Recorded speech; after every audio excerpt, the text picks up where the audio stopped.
अस्सलाम वालेकुम दोस्तों, मुझे बहुत सारे लोगों के डीएम भी रिसीव हुए हैं और बहुत ज़्यादा कमेंट सेक्शन में भी ये चीज़ मैंने रिसीव किया कि डिजिटल इंटरव्यू कंप्लीट हो चुका है और उससे आगे क्या होगा। इससे पहले स्टेटस कुछ और था और अभी कुछ हो रहा है। इसकी वजह से कंफ्यूजन बहुत ज़्यादा है, क्योंकि मैंने तो एक वीडियो डाल रखी थी अंडर रिव्यू और ऑन होल्ड के बारे में कि आपकी अगली मूव क्या होगी, लेकिन अभी के लिहाज से स्टेटस जो है वो चेंज होकर आ रहा है। जैसे हायर व्यू कंप्लीटेड है, असेसमेंट कंप्लीटेड है, यानी जिन लोगों का भी इंटरव्यू हुआ, असेसमेंट कंप्लीट हुई, उनका जो है स्टेटस चेंज हुआ है और आगे उनका क्या प्रोसेस शुरू होगा मैं उनको ये चीज़ बताना चाहता हूं। सबसे पहले एक चीज को यहाँ पे क्लियर कर लें, अगर आपको अनसक्सेसफुल की मेल आनी है तो वो 4 महीने के अंदर अंदर आपको लाजमी आ जाएगी। इससे ज्यादा टाइम तो नहीं लगा किसी भी केस में। कोई भी ऐसा एक भी केस नहीं गुजरा मेरी नजर में। तकरीबन मैं अब तक सैकड़ों लोगों के केसेस जो है वो देख चुका हूं, लेकिन उसमें से एक भी कोई ऐसा केस मैंने नहीं देखा कि 4 महीने से ज्यादा टाइम लगा हो किसी का अनसक्सेसफुल स्टेटस आने के बारे में। किसी को मतलब अनसक्सेसफुल की अगर मेल आनी है ना तो 4 महीने से ज्यादा तो टाइम नहीं लगा किसी का। तकरीबन 3 महीने 2 महीने 2-3 वीक के अंदर ही उनको अनसक्सेसफुल की मेल आ चुकी है। और इक्विपमेंट ऑपरेटर की वाहिद ऐसी जॉब है जिसमें बहुत ही कम जो है अनसक्सेसफुल की मेल आई है। वो किसी ना किसी आपकी फाइल या कवर लेटर या कोई ना कोई मिस्टेक की वजह से वो मेल जरूर आई होगी, वरना किसी को भी ऐसी मेल मैंने नहीं देखी कि अगर किसी के डॉक्यूमेंट सही तरीके से अप्लाई हुए हैं और उसको जो है अनसक्सेसफुल की मेल आ चुकी है। तो सबसे पहले होगा क्या कि आपका जो स्टेटस है ना हायर व्यू से वो ऑन होल्ड में चला जाएगा या अंडर रिव्यू में चला जाएगा, हायर व्यू के बाद भी। ठीक है, अब ऑन होल्ड स्टेटस का मतलब यह है कि आप लोगों को कंपनी ने आपका प्रोसेस जो है वो देख लिया, आपने इंटरव्यू कंप्लीट किया या कोई भी डॉक्यूमेंट आपने फिल किया, वो कंपनी ने आपका देख लिया है, उसके बाद खुद से उसको ऑन होल्ड पे रखा, यानी अभी होल्ड पे कर दिया। अभी थोड़ा टाइम और लिया जाएगा आपका अगला टास्क आपको देने में। अब ऑन होल्ड स्टेटस आने के बाद जो है वो आपको डिजिटल इंटरव्यू होने वालों को क्या रिसीव होगा वो मैं आपको यहाँ पे एडवांस में बता देता हूँ, ताकि आपको रेडी होना चाहिए उस चीज के लिए।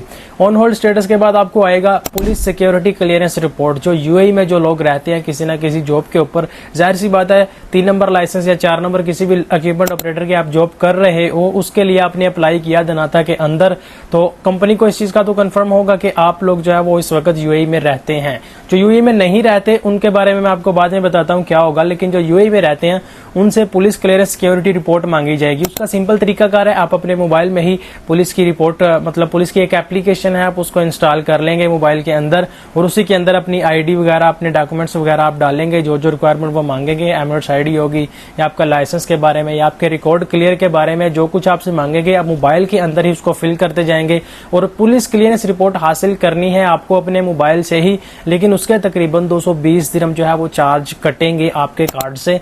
आप कार्ड भी वहां पे लगा दीजिएगा अपना, तो आपको मोबाइल से ही वो पुलिस क्लियरेंस रिपोर्ट मिल जाएगी। आप उस मोबाइल से ही उसको डाउनलोड करके पीडीएफ फाइल में जो रिक्वायरमेंट डनाटा की तरफ से आई होगी मेल के जरिए, आप वहां पे जाके उस पीडीएफ फाइल को अपलोड कर सकते हैं। आपका जो भी पेपर आपको मिलेगा उस पुलिस एप्लीकेशन से। उसके बाद होगा आपका मेडिकल के तकरीबन 700 दिरहम अपने जेहन में रखिएगा। जो लोग यूएई में रहते हैं 700 दिरहम आपके अपने जेब से जाएंगे, आपने खुद से अपना मेडिकल करवाना है, उसके लिए भी आप रेडी रहिएगा। आपके पास ये दिरहम्स जो हैं वो होने चाहिए 700 दिरहम। मेरे ख्याल से 3 अदारे आपको बताए जाएंगे, मतलब ये 3 इनके ट्रस्टेड जो मेडिकल सेंटर्स होंगे आपको उनका ये मेंशन करेंगे। कुछ केसेस में नहीं भी करते, लेकिन ज्यादातर ऐसा ही हुआ कि ये 3 मेडिकल सेंटर्स आपको ये मेंशन कर देंगे। आप उनमें से कोई भी आपके जो नजदीक होगा आप वहां पे जाके अपना मेडिकल करवाएंगे और मेडिकल रिपोर्ट जो है वो इसी के ऊपर अपलोड कर देंगे। उससे आगे क्या होगा, उससे आगे आपको टैटू डिक्लेरेशन करनी है। ठीक है, ये टैटू डिक्लेरेशन आप कर देंगे, उसके अंदर टैटू बाजू पर है या नहीं है, एक पेपर आपको रिसीव होगा, उसके ऊपर आपको ये जो है डिक्लेरेशन कर देनी है।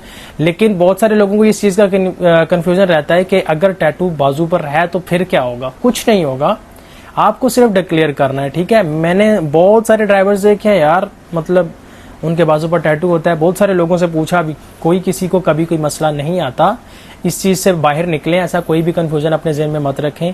जिस बंदे के बाजू के ऊपर टैटू है ना उसको परेशानी की जरूरत नहीं है, वो सिर्फ डिक्लेरेशन होती है कि आपके बाजू के ऊपर टैटू है या नहीं है। उसके बाद अगेन ऑन होल्ड पे स्टेटस चला जाएगा। ये भी बात अपने ज़हन में रखिएगा। डनाटा जब भी मतलब आपको हायर करेगी ना, आपको ऑफर लेटर उसके बाद रिसीव करवाएगी कि आप मतलब ऑफर लेटर आपको भेजेगी, फिर आप रिजाइन कर सकते हैं किसी भी जॉब के ऊपर। अभी पिछले दिनों एक केस भी आया था मेरे सामने, उसकी ज्वाइनिंग का दनाता ने डेट दे रखा था, मेरे ख्याल से 19 अगस्त था, वो लड़का इधर ही है, मेरे करीब ही रहता है, मतलब टाइम ना होने की वजह से उससे मुलाकात नहीं हो पा रही, लेकिन काफ़ी हफ्तों से वो भी कह रहा है, मैं भी कोशिश कर रहा हूँ कि उससे मुलाकात ज़रूर करूँ। तो 19 अगस्त जो है उसको ज्वाइनिंग डेट दी हुई है ऑफर लेटर के बाद। तो ये 3 चीज़ें होंगी उन लोगों के साथ जिनका डिजिटल इंटरव्यू होने के बाद उनको मेल नहीं आई। अब यहाँ पे एक कन्फ्यूजन आपके जहन में ज़रूर आएगा कि हायर व्यूड कंप्लीटेड से स्टेटस आगे हमारा चेंज ही नहीं हुआ, तो वो हो जाएगा। अगले टास्क आने से पहले वो स्टेटस चेंज हो जाएगा। उसके लिए भी स्टिल आपको अभी बने रहना है, आपको इंतजार ही करना है। उसके लिए कोई आपको कुछ भी नहीं करना, आपने सिर्फ वो काम अपना कंप्लीट करना है जो कंपनी ने आपको प्रोसेस दिया। कंपनी ने आपको इंटरव्यू दिया, आपने कंप्लीट कर लिया। कंपनी आगे जो टास्क देगी, आगे फिर आपको साथ में स्टेटस भी आपका चेंज हो जाएगा। ऑन होल्ड कंपनी जब कर देगी ना आपको, उसके बाद आपके स्टेटस जो है बाकी के कंप्लीट हो जाएंगे और फिर ज्यादा टाइम नहीं लगेगा। ऑन होल्ड का मतलब यह है कि आप समझ लें कि 70-80% आपका काम हो चुका है, ठीक है। ऑन होल्ड के बाद ऑन बोर्डिंग स्टेटस स्टार्ट हो जाएगा और उसके बाद आपकी ज्वाइनिंग हो जाएगी। और याद रखिएगा, पिछले साल अक्टूबर में जिन लोगों ने अप्लाई किया था ना, तो ये जून में जुलाई में जाके उनका मुकम्मल कंप्लीट हुआ और अभी अगस्त से ज्वाइनिंग हो रही है। जैसे कि जिस लड़के के बारे में मैं बात कर रहा हूँ ना, वो लड़का भी ज्वाइनिंग जो है वो अगस्त में कर रहा है। तो अक्टूबर में 2024 में अप्लाई किया था, तो इतना वेट तो आपको करना ही पड़ेगा। हाँ, कंपनी की रिक्वायरमेंट हो, कंपनी क्या करेगी उसके बारे में हम कुछ नहीं कह सकते।